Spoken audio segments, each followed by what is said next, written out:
Pernah kebayang gak sih, ondel-ondel bikin kue nastar buat lebaran? Gimana jadinya ya? Assalamualaikum teman-teman semuanya. Selamat datang kembali di channel, cerita penuh inspirasi dan hiburan khas Nusantara. Sebelum lanjut, jangan lupa untuk like, komen, dan subscribe dulu ya. Biar kalian gak ketinggalan kisah unik lainnya. Tulis juga sholawat di kolom komentar sebagai bentuk cinta kita kepada Nabi Muhammad SAW. Dan jangan lupa tulis juga kalian dari daerah mana, biar kita makin akrab. Di sebuah kampung Betawi yang penuh warna dan kehangatan, tinggal sepasang ondel-ondel bernama Udin dan Siti. Mereka bukan ondel-ondel biasa yang cuma berdiri di pinggir jalan, atau tampil di acara-acara seni.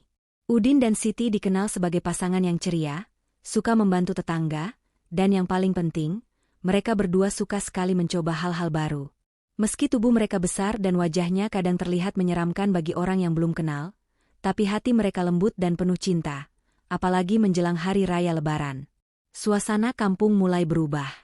Lampu-lampu hias sudah dipasang di sepanjang jalan, suara anak-anak yang belajar takbiran mulai terdengar dari surau, dan aroma masakan khas Lebaran mulai menguar dari rumah-rumah.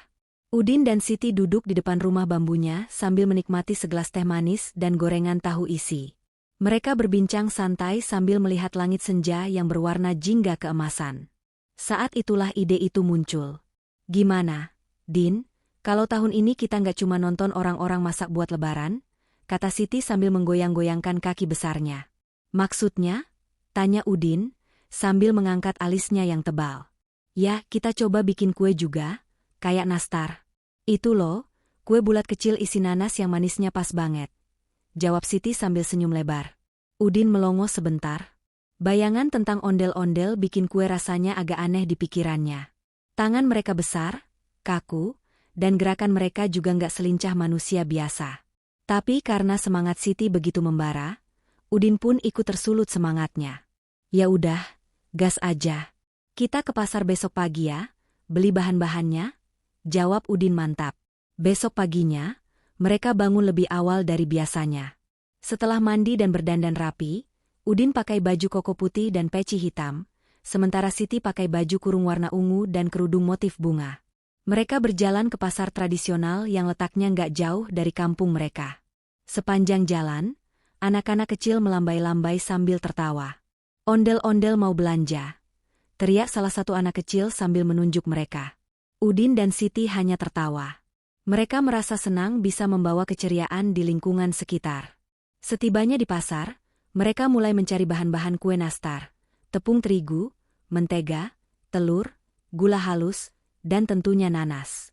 Mereka sempat bingung memilih merek mentega dan takaran yang pas, sampai akhirnya bertanya pada Ibu Siti, penjual bahan kue legendaris di pasar itu. Bu Siti, kami mau bikin kue nastar nih, bisa dibantu nggak? Tanya Siti si ondel-ondel, membuat Bu Siti kaget setengah mati. Ya Allah, ondel-ondel bisa ngomong? Katanya sambil tertawa heran. Setelah menjelaskan maksud mereka dengan ramah, akhirnya Bu Siti membantu mereka memilih bahan-bahan yang tepat. Bahkan Bu Siti memberikan resep rahasia warisan nenek moyangnya secara gratis, karena terharu melihat semangat Udin dan Siti. Dengan kantong belanja penuh dan hati yang berbunga-bunga, mereka pulang ke rumah dan mulai menyiapkan peralatan. Sampai di rumah, dapur langsung disulap jadi markas besar operasi nastar. Udin yang biasanya cuma jadi penonton saat tetangga masak, kali ini pegang saringan tepung dengan serius. Siti mulai mencuci nanas dan memarutnya dengan penuh semangat. Tapi karena ukuran tangan mereka yang besar, alat-alat dapur jadi terlihat mungil dan sulit dipegang. Tepung tumpah ke lantai, mentega meleset dari mangkuk, bahkan satu butir telur jatuh ke lantai dan pecah. Tapi mereka nggak menyerah. Mereka justru ketawa bareng dan saling menguatkan. Namanya juga belajar.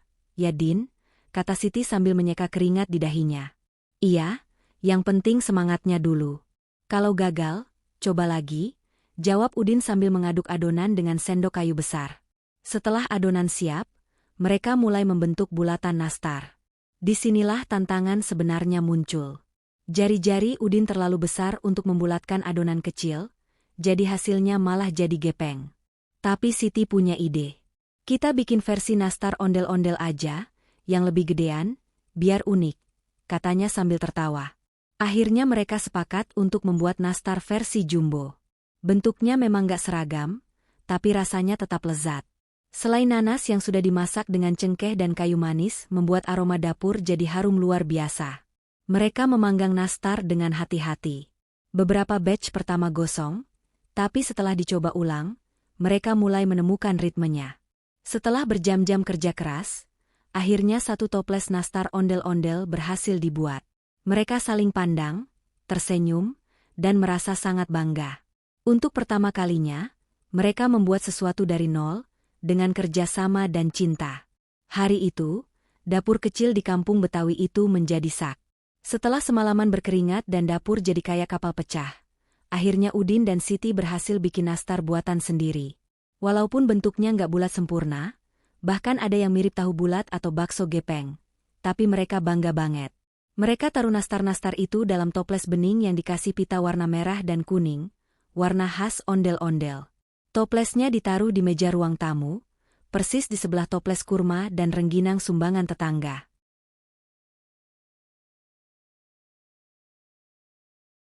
Besoknya, suara takbir mulai menggema dari masjid sejak subuh. Udara terasa lebih damai, matahari muncul pelan-pelan dari balik pepohonan kampung, dan anak-anak sudah sibuk main petasan kecil di halaman. Udin dan Siti sudah mandi dan berpakaian rapi. Wangi minyak wangi dan bedak bercampur harum kue dari dapur. Suasana lebaran terasa banget. Setelah salat Id di lapangan kampung, Udin dan Siti pulang dengan hati penuh syukur. Mereka duduk di ruang tamu, mengatur kursi dan meja kecil. Siti menyiapkan gelas-gelas plastik berisi sirup merah dan kue-kue lebaran lainnya. Tapi tentu saja, yang paling spesial adalah kue nastar buatan mereka sendiri. Nastar itu jadi bintang utama di meja. Walaupun ukurannya jumbo dan bentuknya agak unik, tapi warnanya kuning keemasan dan harum banget. Satu persatu, keluarga dan tetangga mulai berdatangan. Ada sepupu-sepupu ondel-ondel dari kampung sebelah, ada juga tante ondel-ondel yang hobi nyanyi dangdut. Suasana rumah jadi ramai dan hangat. Tawa lepas terdengar di mana-mana. Anak-anak kecil minta salaman sambil menyelipkan tangan di balik kain ondel-ondel, berharap dapat THR. Udin yang terkenal dermawan langsung ngasih uang baru 1000-an yang sudah disiapkan dalam amplop kecil warna-warni. Tak lama, giliran acara makan-makan dimulai. Semua orang duduk melingkar, dan Siti mulai membagikan kue nastar buatan mereka. Awalnya beberapa orang agak ragu. Ini beneran nastar, Sit? Tanya sepupu ondel-ondel yang dikenal cerewet. Iyalah, buatan sendiri dong. Coba aja satu, jawab Siti sambil nyodorin piring kecil. Dengan ragu-ragu, sepupu itu menggigit satu nastar jumbo. Dia sempat melotot, lalu mendadak tersenyum lebar. Enak juga ya. Nanasnya kerasa banget, terus adonannya lembut. Gue pikir tadi bakal keras kayak batu. Semua langsung tertawa. Dan sejak saat itu, semua mulai rebutan kue nastar buatan Udin dan Siti. Bahkan ada yang minta dibungkus buat dibawa pulang. Siti sampai harus ngumpetin satu toples cadangan di dapur buat jaga-jaga. Yang bikin suasana makin seru, tante ondel-ondel tiba-tiba berdiri dan mulai nyanyi lagu lebaran Betawi sambil joget kecil. Semua ikut tepuk tangan, bahkan Udin ikut geleng-geleng kepala mengikuti irama. Lebaran kali ini benar-benar beda. Bukan cuma karena nastar buatan sendiri, tapi karena semuanya terasa lebih hangat, lebih penuh makna, dan penuh rasa syukur. Di sela-sela obrolan dan canda tawa, Udin sempat menatap Siti dan tersenyum. Mak, ternyata seru juga ya bikin sesuatu dari nol. Walau awalnya berantakan, tapi hasilnya bisa bikin semua orang senang, katanya pelan. Siti mengangguk. Iya, Din. Aku juga seneng banget. Rasanya kayak kita ngasih cinta dalam bentuk nastar. Mereka berdua tertawa bareng. Hari itu bukan cuma hari kemenangan setelah sebulan puasa, tapi juga hari kemenangan karena berhasil mencoba hal baru bersama-sama. Nastar jumbo buatan mereka jadi simbol kecil dari perjuangan, kerjasama, dan kasih sayang. Beberapa tamu mulai pamit pulang. Mereka nggak lupa membawa plastik kecil berisi beberapa nastar, sambil mengucapkan terima kasih dan pujian. Bahkan tetangga sebelah sempat nyeletuk, tahun depan pesen nastarnya 2 toples ya, Din. Udin cuma bisa nyengir lebar. Siapa sangka, dari niat iseng mau bikin kue lebaran, sekarang malah ditungguin orang. Meski mereka bukan tukang kue profesional, tapi rasa cinta dan kebersamaan dalam setiap gigitannya bikin nastar itu terasa spesial. Sore harinya, setelah semua tamu pulang, Udin dan Siti duduk berdua di teras.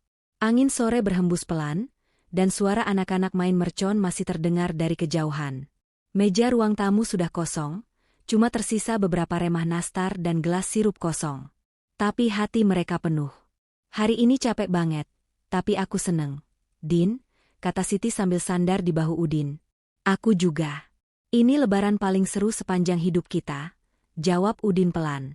Dan di bawah langit sore yang mulai temaram, mereka duduk diam, menikmati kehangatan yang tak bisa dibeli di toko manapun. Cinta, keluarga, dan nastar buatan sendiri. Kalau kamu siap, aku bisa lanjutkan ke paragraf 3, penutup cerita, dengan gaya dan panjang serupa. Atau kalau mau dijadikan naskah video storytelling atau konten sosial media, aku juga bisa bantu susun. Mau lanjut? Setelah semua keramaian dan kehangatan hari raya berlalu, hari-hari di kampung Betawi kembali berjalan seperti biasa. Tapi ada satu hal yang berbeda dari tahun-tahun sebelumnya. Nama Udin dan Siti makin dikenal bukan cuma karena mereka sepasang ondel-ondel, tapi karena keberanian mereka mencoba hal baru, membuat nastar sendiri untuk lebaran. Kejadian itu menjadi perbincangan seru di warung kopi, di pos ronda, bahkan di grup WhatsApp warga. Lo denger nggak? Ondel-ondel bikin nastar, kata Bang Ucok di warung sambil ngadu kopi. Iya. Dan katanya enak bener. Gue sampai nyesel nggak dateng waktu open house-nya, timpal Pak Darto yang suka telat update. Kabar itu menyebar dari mulut ke mulut. Bahkan ada yang sampai bercanda, entar tahun depan Udin dan Siti buka toko kue deh, nastar ondel-ondel. Nama itu sempat viral di grup ibu-ibu PKK. Lucu, unik, dan terasa lokal banget. Sementara itu, Udin dan Siti nggak terlalu ambil pusing soal jadi terkenal. Buat mereka, yang paling berharga adalah momen kebersamaan saat mereka bikin nastar bareng, tertawa bareng, gagal bareng, sampai akhirnya berhasil bikin kue yang bisa dinikmati orang banyak. Itu semua jauh lebih penting dari popularitas. Beberapa hari setelah Lebaran, anak-anak di kampung sering mampir ke rumah mereka. Bukan buat minta THR lagi, tapi karena penasaran ingin tahu cara bikin kue dari ondel-ondel langsung.